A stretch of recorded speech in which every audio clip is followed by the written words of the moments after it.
আসসালামু আলাইকুম সকল ভিউয়ার্সদের। এই যে আমার বাড়ির দ্বিতীয় তলার কাজের ছাদ ঢালাই, এতদিন তো কলমের একটা অংশ দেখাইছিলাম আপনাকে। এক একজন এক এক রকম মন্তব্য করছেন মেসেঞ্জারে। আজকে এই যে ছাদে ডিমের রড বাঁধতেছে, কয়েক ইঞ্চি ফাঁকা দিচ্ছেন? 5 ইঞ্চি পরপর দেওয়া হয়েছে যে চুরি। আর এমনি এমনি আছে কয়েক ইঞ্চি? এমনি আছে 3 ইঞ্চি। এই পরিমাণে রড দিয়ে এই যে চতুর সাইডে বিম, এই বিমের কাজে বিমের কাজ করতেছে।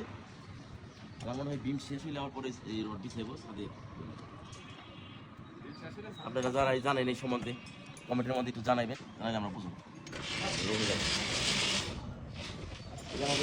সবাই অনেক পুরানা, আজকে আবার এই টাইমে ইয়ে নাই আমাকে যে কন্ট্রাক্টর এখন আবার নাই, আসলে হয়তো আমি আর দিলাম না, দেখার জন্য উঠলাম উপরে।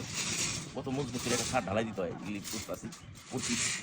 এই 16 ইঞ্চি ফাঁকে না করে এই 27 ইঞ্চি ফাঁকে এক একটা বাঁশ নিচে দিছে, তারপরে এই কাঠ দিছে, 10 ইঞ্চি দিব দাদা করা দরকার।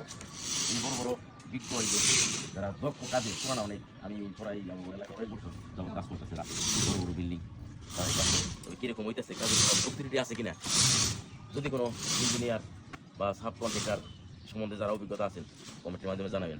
ভালো থাকবেন, আবার দেখা হবে ছাদ ঢালাই দিন। আসসালামু আলাইকুম।